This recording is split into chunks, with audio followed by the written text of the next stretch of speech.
I have to give a little shout out to Anchor by Spotify because Anchor has really revolutionized how my podcast is done. During the pandemic, as you can imagine, I had to find a way to continue the podcast, and this was the easiest way to make a podcast because everything was in one place and I didn't need to go to a studio or anything like that. Anchor has all the tools that you need to record and edit your podcast from your phone or from your computer. When you're hosting on Anchor, you can distribute your podcast on many listening platforms like Apple Podcasts and Spotify. It's everything you need to make a podcast in one place. There's so much support at Anchor as well, moral support, financial support, as you can see from these ads, as well as technical support. If anything comes up, there's always someone there who can help you. Best of all, Anchor is totally free. All you need to do is download the Anchor app or go to anchor.fm to get started. I hope you are able to get your voice out there too and contribute to the field that you love. Thank you for including me in your Podcast? this project that you're doing. I appreciate it. Well, I'm happy to have artists like yourself here, artists that I wasn't familiar with in the past. We've started recording. And this wonderful garden you have in New York City to sit and conduct the interview is, I think, a good starting point since ecology, Indigenous societies, I guess shamanism is part of your work. The first question I had to do with how you started, because I think it's quite fascinating that the curator mentioned in some ways your work falls into the outsider art category. Yes. So tell us how you started out as an artist.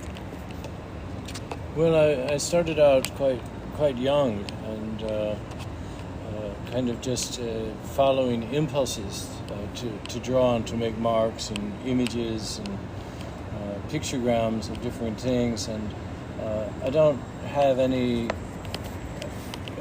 self-concept that it was making art or that it had any kind of meaning or importance other than to myself. But probably by the time I was a young teenager, probably 12, 13 years old, I understood and recognized that what I was doing was making art, and that it was meant as some kind of marker, communication device, ability to express and put myself in the world in some way, and so I've identified as an artist and an art maker for all of my life. And I remember yesterday you said that the first time you realized you were doing art, your dad wasn't so supportive, so for many years you did art in secret.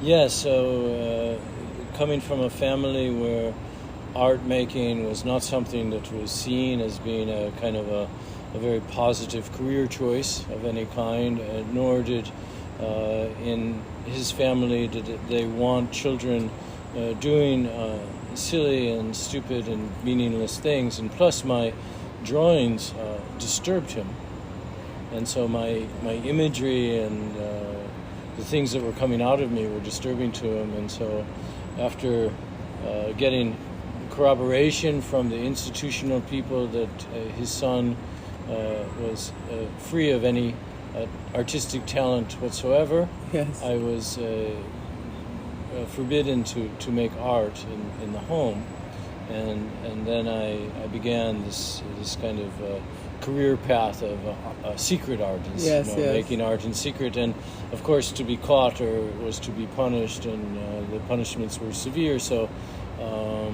it was, for me as a young kid, it was quite a serious thing to conduct this art making in secret, but the consequences of being discovered were incredibly worrisome, and so I took to making art in secret quite seriously. And tell me a little bit about your ethnicity, because you mentioned yesterday that somehow you fall into some. Feldsott is from where? From Russia. Mm-hmm. So a lot of people of my ethnicity, Semitic people, they are nomadic, and we traveled from country to country throughout Eastern Europe, and never were accepted in any of the countries where we settled, and so people kind of kept to themselves and kind of created their own kind of bubble of a community inside a larger cultural context. Right. And that continued when my family came to the United States before I was born. They maintained that kind of ethnic bubble insulated, and so when I was a child growing up, everybody spoke Yiddish, Hebrew, and everything was self-reference. You didn't deal with outsiders. You didn't participate, with any outsiders, and so it was a very kind of closed loop of a community, and that kind of thing. It doesn't so much exist on the West Coast where I live, but certainly on the East Coast and in some of these more urban American cities, you still find this kind of thing. And then how, because now I understand what your background is, how did you end up becoming part of these indigenous societies in Central and South America? Well, that's kind of a funny story. Because if you ask me, I think you look like you could be part of those. I'll tell you something that's really funny. Mm-hmm. Because I'm small, certainly for an American, of stature. Mm-hmm. So the indigenous people down in the Amazon are also very small people. So they're used to being differentiated by their size, right? Because when they go into urban places, even in Latin America, they tend to be these tiny people, and they're kind of identified, right? Partly by their size, and so they always had this thing of Americans were these large people, and so they couldn't quite understand that I was an American because I was small like they were. Right. And so they would say to me things like, oh, you must have indigenous blood in you because you can't be an American because look at your size. And I'd say, no, I'm an American. And they'd say, no, it's just that your parents were embarrassed to tell you that you came from indigenous people. Right. That's funny, actually. And so as I got older, of course, my understanding of indigenous people has evolved. And I now understand that all of us, everybody, no matter where you come from, no matter the color of your skin, no matter where you're 5 generations of ancestors that you can trace came from. All of us, of course, trace our ancestry back to the original people. All of us. Yeah. And so all of us started out as indigenous people. All of us can trace our DNA back to the original hunter-gatherer tribes that roamed across this planet in so many different ways. Mm-hmm. And so all of us are connected in that way, and so, looking at plant communities, human communities, it depends where you choose to take the snapshot. Right. And that people use that as some kind of defining thing of an invasive species or an indigenous species or whatever, but if you understand the creation unfolding, it is this constant evolutionary trend towards all kinds of things traveling and mixing and evolving and setting up homes in different places and different lands and whatever. And all of us have that history. All of us kind of, in a way, plants, animals, humans, all of us nomadic. Yeah. So back to your original question. I didn't mean to diverse. No, but I think it's good to diverse, because you just reminded me of something and I hadn't figured out the solution to this problem. But if we continue to be nomadic like indigenous people are, the idea of scarcity really doesn't exist. Because if you think there's famine somewhere, people would move in the past to somewhere that's more abundant. Yes. They wouldn't just stay in the famine area, which I guess we somehow manage now because we have all this stuff that we're attached to. So that's a really interesting point, I think. Well, and it also asks a deeper question, which is, I've certainly, because of my situation and who I am, Many people have asked me about shamanism and shamanic traditions, and there's a lot of curiosity and interest in that, especially now. And I find as I talk to people that they don't really understand what the shamanic traditions were about. And the shamanic traditions were practiced by all hunter-gatherer people all over the world, and they had different rituals and ceremonies and technologies, but there were also an extraordinary amount of commonality in those traditions. Even though these people weren't in communication with each other or sharing these things, it's like they kind of all went to the well together. They were drawing water from the same well. And what is common in the shamanic traditions is this, they don't divide the natural world into animate and inanimate. For them, all of creation is animate. All of creation is alive. And so a rock, a mountain, a plant, a river, a lake, an animal, a human, a bird, the sky, the wind, all of it is alive. And shamanism asks a practitioner to recognize the aliveness of all things, and that all things have a voice, all things have a power, all things have a wisdom. And shamanism it's not about magic or hocus pocus or airy-fairy New Age beliefs. It's simple. It's about understanding that aliveness in all things and aligning oneself to those energetics, to aligning oneself to the natural world, to the wind, to the rains, to the mountain, to the rocks, and this is why shamanic objects are imbued with life, because if all things are alive, then the rock or the feather or the stick also is alive. And so when everything is alive, when everything has a voice, when somebody is living in respect to that and allowing for the natural dignity of that to arise, then of course you can travel anywhere in the world and move and behave in a way that is respectful. And this is why amongst the traditional people, even though they were nomadic, even though they changed hunting grounds or places where they gathered, of course, following the bounty of the world, whenever they arrived someplace, they understood that it was alive, they understood that you asked permission, they understood that you behave respectfully, that you treat things well, that you take only what you need and no more, that you share, and so that's why those cultures represent a certain kind of model to us. And when people started dividing the world into the animate and the inanimate, and things were just things, then it allowed people to begin to behave in a way that was just disrespectful, because if it's just a thing, then what do I care? And I don't have to ask its permission, and I don't have to behave a certain way, and I don't have to conduct myself in a certain way. It's just a thing. And I just use it, and then I discard it.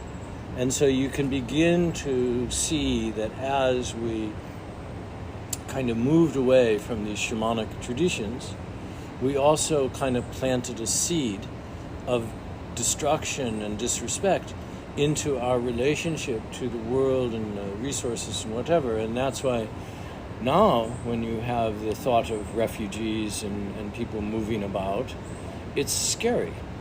Because people are like, well, this is mine and this is my place and I have to defend it, and the people who arrive, they're not going to respect my things and whatever. And so you develop a conflict and animosity of which, when I arrived in the Amazon a long time ago, I was a stranger. And of course I was in a place where back then strangers never went. This is long before the days of tourism or cultural or shamanic tourism was taking place, and it was quite dangerous.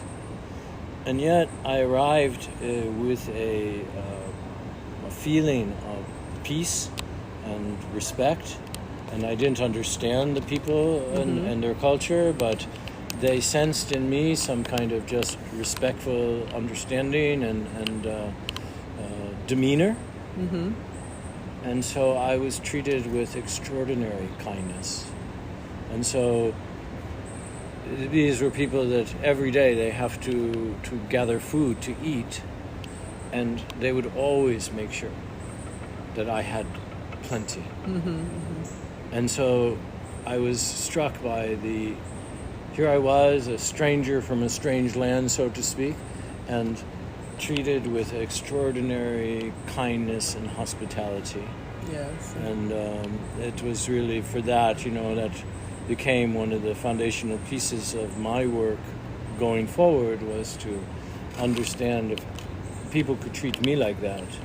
It was my responsibility to pay that forward and to treat others in that way. Yes. Going back to what you mentioned yesterday about you becoming the medicine that you seek. So I'm going to take it back to the art now, because can you describe the trajectory of your work from the first objects you made in secret until now?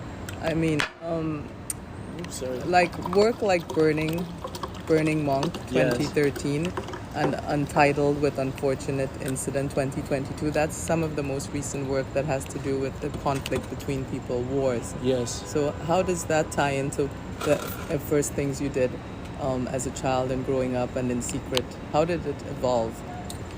Well, again, when I was young, and even as a young man, and showing my work in the art world and whatever, I wouldn't have used a lot of the terminology or descriptors that I would use now. Of course, this is all hindsight, and coming from an old guy, who's had a long time to look back over my life and my trajectory, right? But back then I was kind of involved in making art, and I was aware that there was some kind of energetic that I was kind of working with and trying to find some kind of relationship or connection to. And the energetics were quite powerful and quite strong, and so my work was very shamanic in its attempt to try to find some kind of equilibrium in a very, very powerful field. And of course there were very powerful things moving within myself, but also, I'm a child of the 60s, and so I grew up in a time when the world also was aflame. It was quite charged, and the Vietnam War was raging, and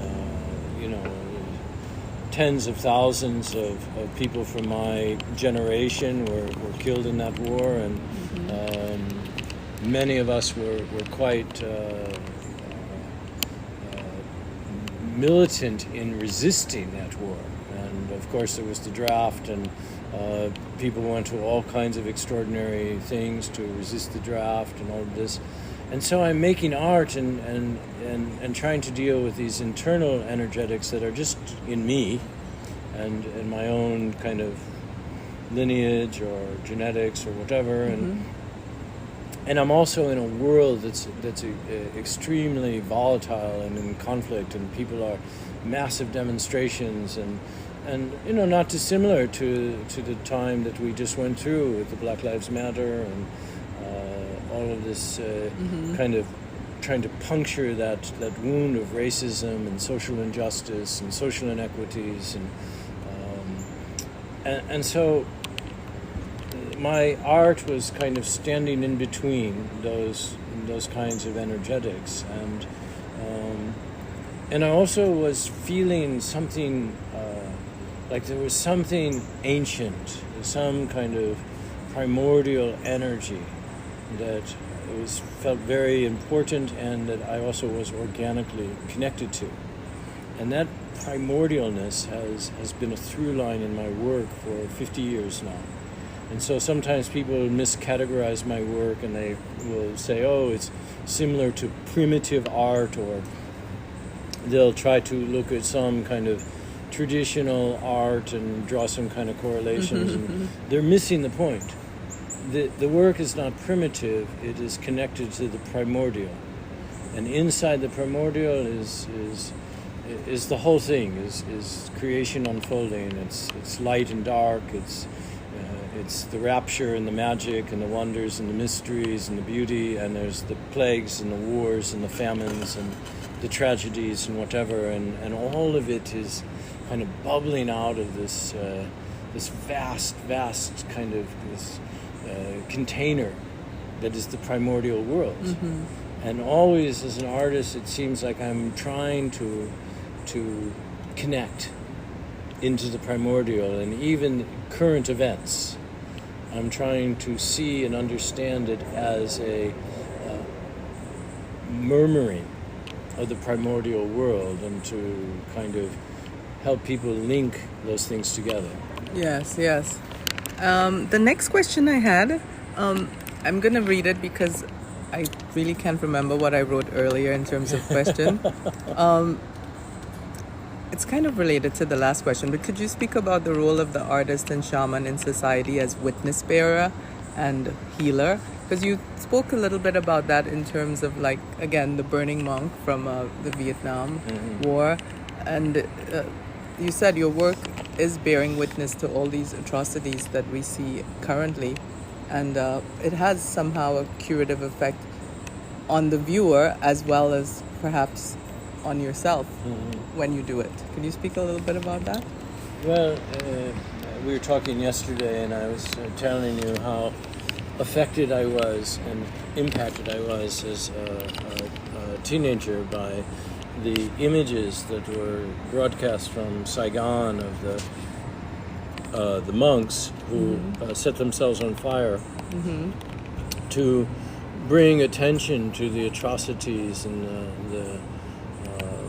the genocide of that war and what was happening to their land, and at that point they felt that was how to go about that. And as a kid, I kept kind of going over that in my mind, trying to understand how somebody could come to a place where they would set themselves on fire as an act of peaceful demonstration and to wake people up.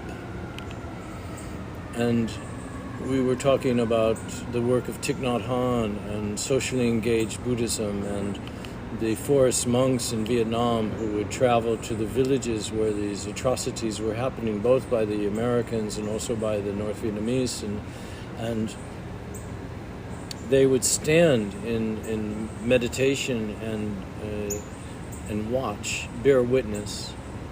And I began to really think about that as a meaningful expression and a way to approach these events that at times seem so overwhelming, and it seems like, well, what can one person do? It almost is like standing in front of a tsunami. And so people feel hopeless, and people feel lost, and people feel overwhelmed, and so part of it in my work is this attempt to bear witness. And of course I've also noticed as a healer that many times people in their grief and their pain, their suffering, their loss, the stories of their life that are often contain all kinds of brutality and hardship. What is needed as a healing remedy is for someone to bear witness to it, someone to see it, to acknowledge it, not to fix it or to tell them what to do or to create a corrective prescription or you should have done this or that or whatever. Like, it just to bear witness. And I don't know how many people over the years will say to me something to the effect of just to be seen, to have someone really see what I am experiencing or what I went through, or to hear what my story is restorative. And so for me, over the years, it was demonstrated to me time and time again that this modality of bearing witness, of not flinching, but of looking and seeing the world as it is, not in some kind of imaginary way, or trying to tell people how to live or what to do or what they should do about this or that or whatever. I don't know. I don't know. But I think this idea of being awake and being present and being mindful is a medicine unto itself. So then how does the work in your community, can you describe the work you're doing in your community and how it might relate to your art? Because I heard from the curator from Hyewon that you're prolific, like you're constantly working on paintings. Like you described in your home in California, a community that you have. How does that work? How do people find you? How many of you are there? What do you guys do when you're, I don't know. Well, many, many years ago, my teacher said to me, he wanted me to go back to the United States and start working, in other words, in these traditions. He wanted me to start teaching people these traditions and these technologies. He said, well, you'd be better suited to it because you're from there, you speak the language, you understand their lives, you're able to communicate. Better you than me. You're a bridge. And so I was like, I don't want to. I have no interest in that. I have other things that I'm interested in doing. I have no interest in going back to the United States and being a healer. And he was insistent. And so in my mind, I don't want to argue with the guy. He's my friend, he's my mentor, he's my teacher. We've spent a lot of time together. He's invested a lot of energy into me, let's say. Right. And where is he from? Is he the Peruvian? He's from Peru. One? Yeah. And the ghettos of Peru. Okay. He lived in a house made of cardboard and tin in the slums in Peru. And so I don't want to argue with him. So I say, okay. And I'm thinking to myself, well, I'll leave here. He'll never know. When I get back to the United States, he's not going to know what I do. Yeah. So I go back to the United States, and somebody calls me up and says, you mind if I stop by and chat with you a bit? No, fine, go ahead, So guy comes over and we're sitting at the kitchen table and he's talking to me about, I don't know, some situation, some problem that he's got going on, whatever, and we're just talking and get done with the conversation and he goes, this has been extremely helpful. Could we do this again sometime? I'm like, sure, no problem.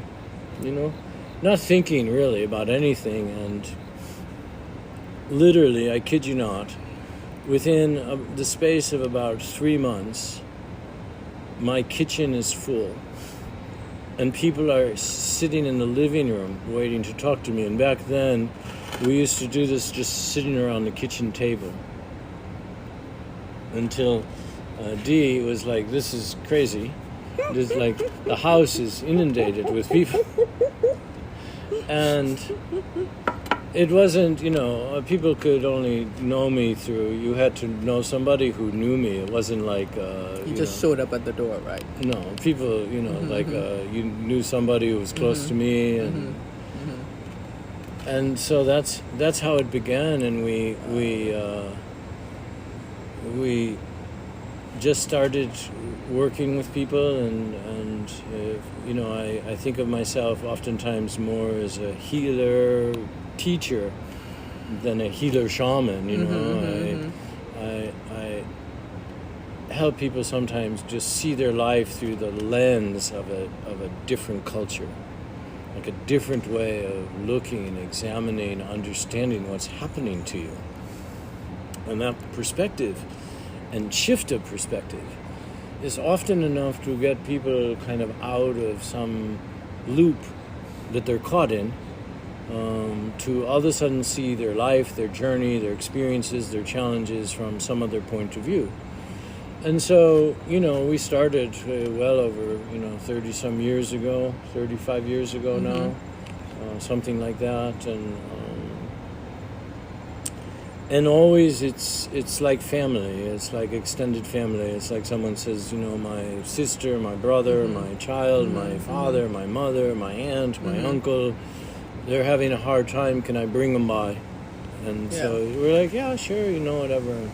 So you don't work remotely. It's you kind of have to be in person, one-on-one. Yeah, well, I'm old school, and during COVID, I especially in the early part of COVID, I talked to a lot of people on the telephone, not the computer, but the telephone, because I felt it was important that people were isolated and people felt alone and people were scared and it was, nobody knew what was happening and so I said, you know what, I don't normally do this, but I said, I'm going to start just calling people, just checking in with them, let them know that we're all still connected and we're all okay, and and so I did that for maybe a year and a half or 2 years, and then when the vaccines and started happening, whatever, we slowly transitioned back. People come from all over the United States and other parts of the world, and they'll come and stay with us for a little bit and do some work, and then they move on to wherever they're going.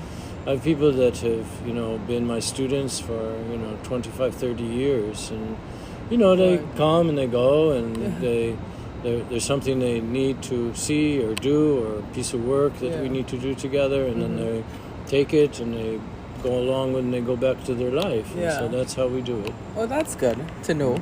And I'll see if I have someone to send to you. I just don't know how I would broach the topic, but I will ask you that later offline. So the current exhibition at SUNY, the Amelie A Wallace Gallery, it runs until October 21, and it's titled Howls That Wake Us in the Night. What does that title mean, or where did it come from? Well, it's a little bit of an inside joke, because I've lived with wolves for over 30 years. So living with wolves is you have to be certifiably insane but it's an experience like no other, because it's kind of this interspecies exchange with an animal that's not domesticated nor is interested in being domesticated.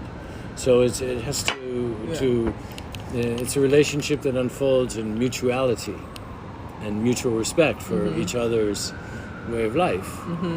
So people come to the house and they stay with us, and they the joke at the breakfast table is when somebody spent the night at the house, we say to them, "Did the howling wake you up?" Oh, wow. Because, of course, most people haven't slept in a place where they can hear the sound of wolves howling in the night. And so when we were thinking of a title to the show, I was thinking a lot about that thing of being awake, of being mindful, of bearing witness, of this wakefulness. And this kind of breakfast table joke arose about the howls that wake you in the night. And so it has a few different meanings on that level. Oh, that's good to know. I mean, I'm glad I asked. I had a question here related to the COVID diary paintings, but I don't know. I think I'm going to go more personal. The crippled man's path is lit by flickering light of faith. That's one of the paintings, right? I think it's a longer title, Untitled with Walking in the Valley of Shadows, 2021. So what happened at that time during COVID with your leg that was broken or stuff? Well, I had just recently gotten back from China, and I had been training extensively in this martial art tradition that is part of my life, and I had injured my leg severely in the training in China. So I came back and I needed to have a reconstructive knee surgery, and so I was on crutches and a little bit kind of disabled, in terms of getting around, and I didn't want to move and was unable to move around like big panels or something like that in my studio, which would normally be my thing. Which explains the smaller works. Yeah. And so I was so there I am, I'm on crutches, I can't really move the paintings around in my studio to work on them because I put them up on the wall, I put them on the floor, I'm lifting them, whatever. It's a very physical process, plus the process of working on those big panels is quite physical. So I see this pile of paper in the corner of my eye, and I go and I examine it. It's a stack of watercolor paper, and I say, it's a perfect size. I can just sit here. There's nothing to move. There's nothing to lift. The scale of the work is such that it's like something that's not like a monumental physical exertion to do, and I'm compromised. I'm physically compromised and unable to get around. And that's when the COVID thing was happening in the beginning, the shutdown and people staying home, and like the whole world kind of shut down for a period of time. Which ironically came out of China as well too. And I had just been there when it happened. Wow. And so I'm kind of on crutches and quite limited, and I'm used to being physically very active. And so I felt very compromised, and then the COVID thing is happening. And that's when I thought, oh, you know what, I'll take this opportunity thinking, it's going to be like a few months. It's going to come and go in a few months. And I'm going to just like make a few paintings during this time and be like a diary of COVID. Right. I didn't know it was going to last, 3 years and kind of have such profound impact and consequences in the world. And so the crippled man was it was me, but it was also this idea of like it represented something about us, that we were the crippled man, and that COVID exposed us to ourselves and our crippledness. And so the crippled man goes through the whole COVID diary, right? You keep finding him appearing, this lame person trying to make their way on a crutch and without a leg and this kind of thing. I had a vision of Frida Kahlo, actually, as you described that. It's almost a similar type of work she's doing in the convalescence. But sorry, carry on. Yeah, so for me, the crippled man became kind of the archetype that traveled through COVID, and even after my leg recuperated and I was fine and whatever, COVID was still happening, and so what I thought was going to be like a 3-month painting project turned into 3 years and 35 paintings. Amazing. But you don't seem to have any injury left from that. You healed very well. Yeah, well, I'm fortunate in that way that the Holy Spirit, watches out for me and keeps me capable. Yeah. Amazing. Yeah, I think that's a good point about the energy of healing. There's 2 other questions I wanted to ask. Yeah, I didn't write down one about the Buddha paintings, but since we talked about the series of COVID, maybe you can tell me about the Buddha paintings as well, because you said something interesting about this imagery from the various, not necessarily religions, but spiritual cultures are open to all of us, not just Buddhism or whatever. Can you talk a little bit about that? I have this feeling, and this extends to other things as well, is that the history, for example, of Christianity is they took the archetype of the Christ, who was an embodiment of life born again, of forgiveness, teachings of kindness, of love, and they kind of like took out a patent on it. Like, he belongs to us, And if you want to worship him or have Christ in your life, you have to join our franchise. Yes. And I remember many years ago I was with an old healer, and he had a cross on his neck. And I asked him about the cross because he was an indigenous person. Mm-hmm. And for him, of course, the energy of Christ and whatever was similar to other energetics that he knew. Mm-hmm. And so the spirit of Christ belonged to him as well. So funny you said that, but go ahead. I'll tell you why after. Mm-hmm. And so for me, I am interested in kind of taking back these archetypes that belong to our common collective unconscious. And so for me, the Buddha and this kind of archetype of this figure that is awake and compassionate and peaceful and sitting with equanimity and wisdom belongs to all of us. And I didn't feel that it was like you had to be a Buddhist to have access to it. Right. Like you don't have to be a Christian to have access to the teachings of Christ. And so... Or a Muslim to have access to the teachings of Muhammad, right? Right. And so I really felt that the Buddha was not a representation of some kind of religious outlook. It was part of this great collective unconscious, and that imagery of the Buddha, just like the image of Christ on the cross, has appeared in many, many cultures and many, many different kind of renderings in many different ways, because like we started in the beginning of our talk, all of these people went to the same well. Right. They all gathered water from the same well. Yeah. They just were at the water hole at different times. But it was the same water.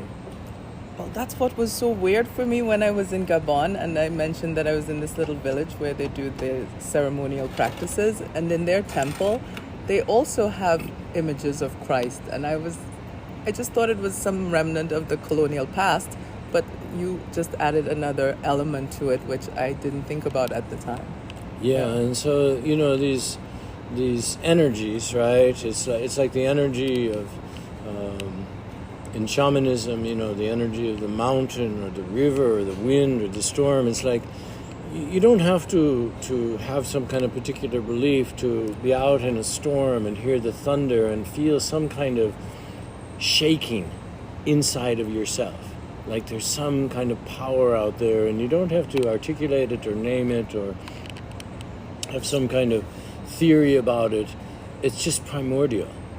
And I believe that these other things, like that embodiment of the Buddha or the Christ or other kinds of iconic figures that have appeared, they hold these archetypal forces. And all people recognize it. So I'm always interested, why did Buddhism spread from some small village in India across the world? Right. If not for the fact that somehow people from all different cultures and all different ethnicities and all different ways of life recognize something that almost kind of resonates inside their deepest DNA. Amazing. Yeah. I mean, a really beautiful thing, which whenever people... I mean, when you spoke earlier, because you were saying that now we started separating ourselves from objects and stuff and looking at things as... inanimate objects. In that sense too, when you think of all the injustices that man is able to do to each other, they can only do that when those people are objectified and are not any longer living things, but just some non-entity, Absolutely. And so that spirit atrocity. of otherness, of that ability to separate oneself from the rest of creation, it begins to become a foundational piece of how you wind up with these things that are like, you're almost like just your jaws open and you're like, how could people do this? It's like, where does that come from? And of course, it's in that, just essential splitting off. And then instead of seeing a person or something that is alive, or something that has a voice, or something that has a song, or something that has wisdom, or something that has some kind of meaning in the world. It's just a thing, and you can abuse it, you can discard it, you can throw it away, and it's this is something that all of us are going to have to find some way to put down. Well, on that point, I wanted to ask, the process when you begin a work of art, does it come from an idea, a vision, something you see in the newspaper, from a conversation, from other artworks that you look at? Where's your inspiration coming from for the work that you do? Well, dreams, visions? You know, a lot of people think because of who I am and kind of the trajectory of my life, whatever, is that the paintings arise out of some kind of visionary state, you know, and some of them do, but I've been painting for 50 years, and sometimes I feel inspired, and sometimes I don't feel inspired, and sometimes I feel like working, and sometimes I don't feel like working, and I've learned to treat painting as it's a practice. And so I go into the studio often with no idea. And if one looks at my work and examines it, you'll see often the record of many kind of attempts or directions to the visions and the imagery in my work is discovered. The process of painting is what I immerse myself in. And a painting can arise out of a drip, a splotch, some kind of place where I went to erase something and I saw something else. It could, some paintings have arisen from, looking at the pattern on a plywood sheet, that before I even put the gesso on it. And some of it does arise out of my experiences or my imprinting of, just moving through the culture and seeing imagery that is transmitted into me. Some of it is just, comes to me in the night in some moments. Some of it is brought to me by messengers who leave the instructions. And so as an artist who's made a life of making art, now for 5 decades or more, I take it's like wherever it comes from, I'm okay with it. Right. I don't have any hierarchy of like, oh, this came to me in a vision, so and even if the piece comes like in a form of a visionary presentation, as soon as I start painting, of course, the process of painting takes over, and I lend myself to whatever is dictated by the flow of the materials and the mediums and my reactions in relationship to the colors and the forms that are arising. And so even if a piece starts from kind of like a visionary blueprint, it could very well not wind up there. I am not in any way obligated to that. No, I understand that. Yeah. Well, you mentioned how something about discovered. How did Hyewon discover you? It was through a friend, a woman, Florence Lynch, who was working with me some years ago. Oh, wow, yeah. And then she, Hyewon was interested in doing it. This was at the beginning of COVID. And she found out that I was working on a project called the COVID Diaries. Right. So she was interested in interviewing me for some, article or something. Some article, some online periodical. So Florence arranged that, and Hyewon called me from Korea. And was like, well, I want to interview you about the COVID Diaries. So we began to have this discussion about the COVID Diaries. And that then she's like curious, like, well, who is this person? And well, he's working on the COVID diaries, but then you start digging into the archives of my thing. It's like this enormous archive, and then it's like, well, oh. So that is what began our relationship, and she began to become very interested in the idea of an exhibition. Yeah, and so that's kind of where it was born. It was born in the middle of COVID. Amazing. Yeah. Are you still working with Florence Lynch? No. So are you interested in other gallery representation at this stage in your life? I mean, what are your feelings on that? Well, right now what I'm interested in is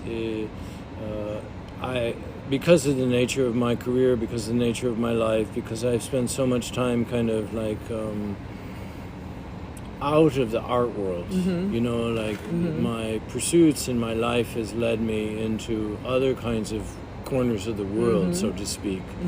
And though through it all, of course, I've produced this huge body of work throughout my entire life, I now, at this point in my life, I am interested in having my work be made available to the public, because I feel that it has something to offer in terms of a stimulation or a dialogue or a conversation or something that feels important to me. And so I'm very, very interested in helping to nurture the relationships that will lead to the fact that the work will be more available to the public and more in the public's eyes, so that we could all be involved in these kinds of conversations. Absolutely. And I think yesterday you mentioned, which I can imagine was true, back in the day when you were doing this stuff, people just didn't get it. They had no idea, like, what is he painting? Why is he painting this stuff? But it's so relevant today, even the work that was done back then. Yeah. I mean, so I think you're right. So everything comes in its time, you know. We can't really rush it. So let's see how it goes. So I don't know, is there anything else I didn't ask you that you might want to share with the audience? I don't know if there's something. No, I just, it's very, I appreciate you taking the time to have a conversation with me. And it was a lot of fun. Yeah. Okay. Yeah. Well, let's do it again sometime. Hopefully I will come out to California and we can have a different conversation. Okay. Thank you so much, Kenny. Yeah, you're welcome. Thank you. Bye.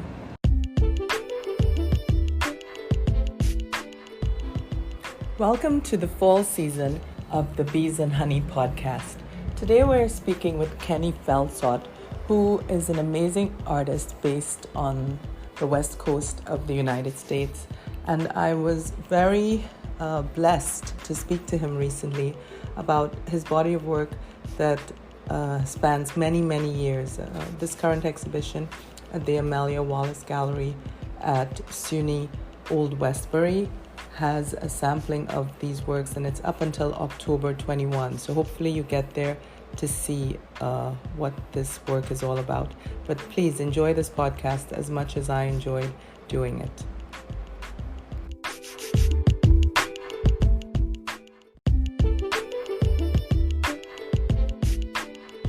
You know, when I have interviews like the one with Kenny Feldsott, I'm really, really, really reminded of why I started this podcast and how important it's been to me personally to interact with some of the people that you've heard on the podcast. Kenny is an amazing artist. I hope you get to see the show. It's up, as I said, SUNY Old Westbury at the Amelie A Gallery, and it runs until October 21. It's a bit of a trek if you live in New York, but it's well worth it. Have a great day and see you again on the Bees and Honey podcast.